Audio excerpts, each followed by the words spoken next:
Hey guys WhatsApp.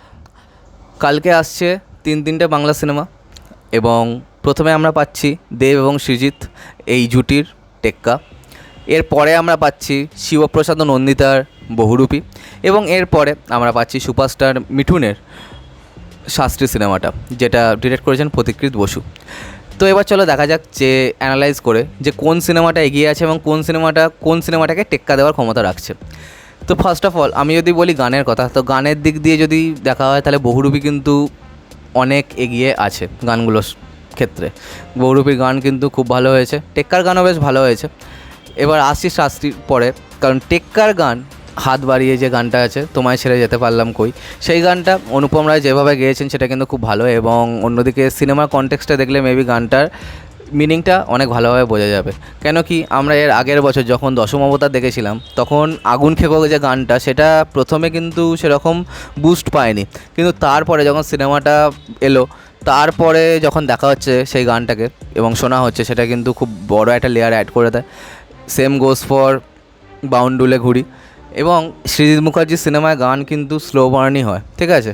আমাকে আমার মতো থাকতে দাও মেবি একটা হঠাৎ করে হিট হয়ে গিয়েছিলো, কিন্তু অন্য ক্ষেত্রে যখন আমরা বলি একবার বল বা গভীরে যাও, এই সিনেমাগুলো মানে এই গানগুলো সবসময় কিন্তু পরেই হিট করেছে এবং সেটা কিন্তু কাল্ট হয়ে গেছে এই গানগুলো। এবং অন্যদিকে যদি আমি বলি বহুরূপীর গানগুলো যেরকমভাবে বানিয়েছে এবং যেভাবে বাংলার রুটেডনেসকে সেলিব্রেট করে সেটা কিন্তু বেশ ভালো। কারণ গানগুলো শুনে একবারও মনে হবে না যে আমরা কোনো এনরিচড প্রোডাকশানের গান শুনছি, যদি আমরা আজ সারাবেলা গানটাকে বাদ দিয়ে দিই।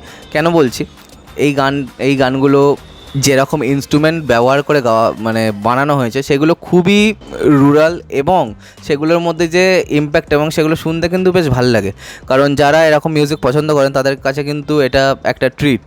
কেন বলছি, এখানে যে কোনো মেবি দামি ইনস্ট্রুমেন্ট সেগুলো ব্যবহার করা হয়নি। সাধারণ বহুরূপীরা যারা চারণ কবি তারা যেরকম গান করে বেড়ান, তারা যেরকম ইনস্ট্রুমেন্ট নিয়ে গান সেগুলোকে নিয়ে কিন্তু এখানে একতারা দোতারা ইত্যাদি দিয়ে কিন্তু অনেকখানি পোর্শন কিন্তু টানা হয়েছে। তো সেইটা কোথাও না কোথাও অনেক বড় একটা হিতে কাজ করেছে। এবং অন্যদিকে যদি আমি বলি যে শাস্ত্রী গানগুলো টেক্কা এবং বহুরূপী এই দুটো সিনেমার গান ভালো হয়েছে, খুবই ভালো হয়েছে। এবং শাস্ত্রীর গানগুলো কেন আমি বলছি, প্রথম গানটা বেশ ভালো, যেটা অনিকধর গেয়েছিলেন হে শাস্ত্রী বলে।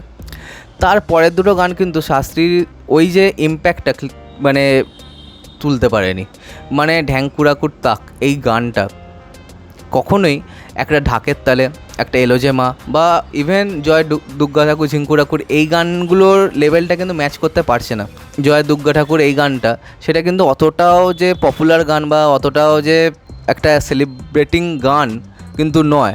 কিন্তু যদি আমরা বলি ঢ্যাংকুরাকুর তাক, এই গানটা কিন্তু পুরোপুরি আমি বলবো যে মিসফায়ার করে গেছে। কারণ কি ভালো গায়ক গায়িকাদের নেওয়ার পরেও গানটা কিন্তু খুব বেশিভাবে ইম্প্যাক্টফুল হয়নি।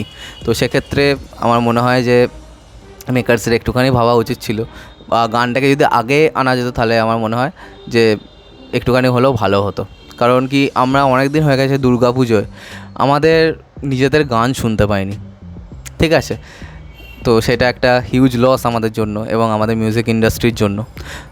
এবার আমি যদি বলি যে হে শাস্ত্রী গানটা, তো হে শাস্ত্রী গানটা কিন্তু একটা ক্যারেক্টার ইন্ট্রোডাকশন সং এবং সেখানে আমাদের ক্যারেক্টার যেখানে যে পরিমল শাস্ত্রী, তার যে অ্যাক্ট 1 কমপ্লিট হচ্ছে এবং সেকেন্ড অ্যাক্ট যে শুরু হচ্ছে, যে তার যে প্রথম আর্ক কমপ্লিট হয়ে গিয়ে তার রিডিমশনের পর্যায়ের সং কিন্তু হচ্ছে হে শাস্ত্রী। তো যতক্ষণ না আমরা সিনেমাটা দেখছি ততক্ষণ আমরা ওই গানটার ওই যে সেলিব্রেটিং নেচারটাকে কিন্তু ধরতে পারবো না। কারণ কি আমরা বুঝতে পারবো না যে কেন এই গানগুলো হচ্ছে, ঠিক আছে।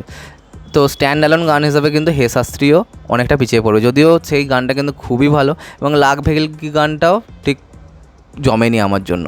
এবার যদি বলি যে ট্রেলার, তো প্রমোশনাল মেটেরিয়াল যেরকম এসছে সেগুলো কিন্তু সেই দিক থেকে কিন্তু টেক্কা কিন্তু অনেকখানি এগিয়ে। কারণ কি আমার মনে হয় যে টেক্কার ট্রেলারটা যেরকম ওয়াইডার অ্যাকসেপ্টেন্স পেয়েছে সেটা কিন্তু অন্য কোনো ট্রেলার পেতে পারেনি। কারণ কি টেক্কার ট্রেলার বেশ ভালোভাবে বানানো হয়েছে এবং সৃজিত মুখার্জির ট্রেলার কিন্তু খুব ভালো করে বানানো হয়। এরপর তার যে টিজার এসেছিলো সেটাও ভালো হয়েছে এবং টেক্কার সবথেকে আন্ডারওয়েলমিং জিনিসগুলো ছিল তার পোস্টারগুলো খুবই মিডিওকর ছিল। কিন্তু তারপর যখন ট্রেলার এবং টিজার যখন থেকে আসতে শুরু করে সেগুলো কিন্তু একবারের জন্য চিপ লাগেনি। এবার যদি আমি বলি বহুরূপীর কথা, বহুরূপী দুটো টিজার এবং একটা ট্রেলার এসছে। তো টিজারগুলো খুবই ভালো এবং ট্রেলারটাও খুব ভালো, কিন্তু বহুরূপীর ট্রেলারটার মধ্যে আমরা আলাদা কিছু কিন্তু দেখতে পাইনি, যেটা আমরা টেক্কার ট্রেলারের মধ্যে পেয়েছি। আমরা টেক্কার ট্রেলারের মধ্যে পেয়েছি আমাদের দেবের মানে যে আমাদের প্রোটাগনিস্টদের ভালো ভালো পারফরমেন্স এবং আমরা সিনেমাতে কী এক্সপেক্ট করতে পারি। কিন্তু অন্যদিকে বহুরূপীর যে মেকার্সরা সেটা কিন্তু অনেক দিন আগে থেকেই বুঝিয়ে দিয়েছিলেন দর্শকদের যে আমরা বহুরূপী কেন দেখতে যাব বা বহুরূপী দেখে আমরা কী পাবো। তো সেই যে জিনিসটা একটুখানি বহুরূপীর জন্য ব্যাকে আছে, সেই জন্যই টেক্কাকে নিয়ে সোশ্যাল মিডিয়া আমি বিশ্বাস করি যে অনেক বেশিভাবে কথা হচ্ছে। এরপরে আমি যদি বলি শাস্তির ট্রেলারের কথা, শাস্তির ট্রেলার কিন্তু খুব ভালো হয়েছে এবং সেখানে আমরা মিঠুন চক্রবর্তীকে যেভাবে দেখতে পাচ্ছি সেটা কিন্তু বেশ ভালো। তো শাস্তির ট্রেলারের ক্ষেত্রে বহুরূপীর মতোই ব্যাপারটা অনেকটা এক, এবং এর কোনো টিজার কিন্তু আসেনি, পুরোটাই একবার ফার্স্টেই ট্রেলার এবং তারপর থেকে গানগুলো আসতে থাকে। তো সেক্ষেত্রে আমার মনে হয় যে মেকার্সরা যদি আরেকটুখানি আগে থেকে আমাদের পরিমল শাস্ত্রীর সাথে পরিচয় করাতেন, মেবি সিনেমাটার জন্য ভালো হতো। এখন দাঁড়িয়ে মানে ঠিক এই মুহূর্তে দাঁড়িয়ে টেক্কার অ্যাডভান্স বুকিং কিন্তু বেশ ভালো, সেটা দেখে কিন্তু বেশ ভালো লাগছে মফস্বলের দিকে অন্তত। অন্যদিকে কলকাতাতেও মোটামুটি টেক্কা এবং বহুরূপী একে অপরকে কিন্তু টেক্কা দিচ্ছে, কিন্তু শাস্ত্রীর ক্ষেত্রে ব্যাপারটা কিন্তু খুবই খারাপ। কারণ কি মিঠুন চক্রবর্তীর মতো একজন সুপারস্টার আছেন এবং সোহমের মতো একজন মহানায়ক যেখানে আছেন এবং তাঁরই প্রোডাকশন হাউস। তো সেক্ষেত্রে আমার মনে হয় যে একটুখানি হলো শাস্ত্রীর আর একটুখানি বেশি শো পাওয়া উচিত ছিল।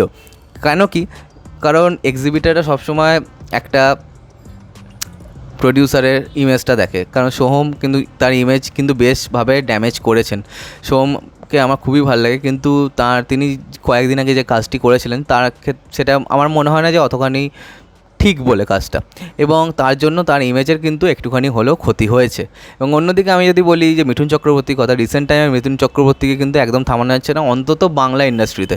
কারণ কি, এবং তারপরেও তিনি একটা এরকম ন্যাশনাল লেভেলে একটা পুরস্কার তিনি পাচ্ছেন, সেই যে ব্যাপারটাও কিন্তু দর্শকের মাথায় থাকবে। তো সেই জন্য মিঠুন চক্রবর্তীকে বাঙালি দর্শক কিন্তু খুবই ভালোবাসে। একবারের জন্য কাউকে বলতে শুনবেন না যে কেউ মিঠুনকে কিন্তু অপছন্দ করছে। অ্যাক্টর অ্যাক্ট্রেসদের বিভিন্ন দর্শকরা অপছন্দ করে, কিন্তু আমি বিশ্বাস করি মিঠুন চক্রবর্তী এমনই একজন একটা স্তম্ভ, একটা পিলার, যে তাকে অপছন্দ করার কোনো অবকাশ নেই, তাকে অপছন্দ করার কোনো জায়গাই নেই, সেটা তিনি ছাড়েননি তার আর্টের মাধ্যমে। তো মিঠুন চক্রবর্তীর সিনেমা যখন আসছে তখন যখন দেখতে পাচ্ছি যে এত কম শো, তার সামনে বাকি যে দুটো সিনেমা আছে সেগুলো অতখানি শো, সেটা ঠিক মেনে নেওয়া যাচ্ছে না। তো এটা একটা খারাপ দিক। অন্যদিকে যদি আমি বলি যে টেক্কা এবং বহুরূপী একে অপরে কিন্তু টেক্কা দিচ্ছে, কেন বললাম, কারণ কি দুটো সিনেমায় অনেক অনেক বেশি শো পেয়েছে সারা বাংলা জুড়েই। ঠিক আছে, মফস্বলেও পেয়েছে বহুরূপী, কারণ আগের বার রক্তবীজের সময় উইন্ডোজ যে নতুন একটা অডিয়েন্সের কাছে পৌঁছাতে পেরেছিল সেটা কিন্তু খুবই ভালো। কারণ কি, রক্তবীজের সময় তারা দেখতে পেয়েছিলেন যে মফস্বল থেকে কিন্তু একটা হিউজ চাঙ্ক অফ কালেকশন তাদের পকেটে ঢুকছে, যেটা এতদিন খালি শহরতলিতেই হতো, কলকাতাতেই হতো, কলকাতা বেস্ট হতো, কিন্তু এক্ষেত্রে কিন্তু সেটা হয়নি। ইন্টেরিয়ারেও রক্তবীজ কিন্তু বেশ ভালো কাজ করেছিল এবং তাই এবারে কিন্তু বহুরূপীকে তারা আরও বেশিভাবে কমার্শিয়াল করেছেন। তো সেক্ষেত্রে সেটা দেখে বেশ ভালো লেগেছে এবং শিবপ্রসাদকে দেখে কিন্তু আমার খুবই ভালো লাগছে। অন্যদিকে আমি যদি বলি টেক্কার কথা, টেক্কাতে সবথেকে বড় কথা, যদি শ্রীজিৎ মুখার্জি এনশিওর করেন কলকাতার কালেকশন, দেব অবভিয়াসলি এনশিওর করবেন ইন্টেরিয়ারের কালেকশন, এবং দেবের পার্সোনালি দেবের কিন্তু একটা ফ্যামিলি অডিয়েন্সও আছে। তো সেটা দেখা যাক, মেবি সেটা তারা টেক্কা দেখার জন্য অতখানিও বদার্ড নয়, এবং ইয়ং অডিয়েন্সকে কিন্তু টেক্কা আমি বিশ্বাস করি খুবই বেশিভাবে অ্যাট্রাক্ট করবে।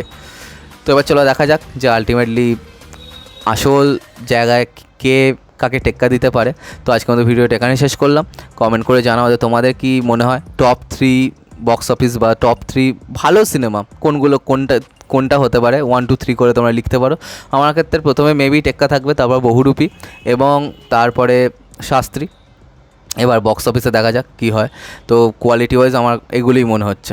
তো চলো আজকে আমাদের ভিডিওটা এখানেই শেষ করলাম। কমেন্ট করে জানাও যে তোমাদের কী রিয়াকশন, আর সাবস্ক্রাইবটা প্লিজ করে দাও যাতে আমার সাথে তোমাদের আবার দেখা হয়। Bye bye.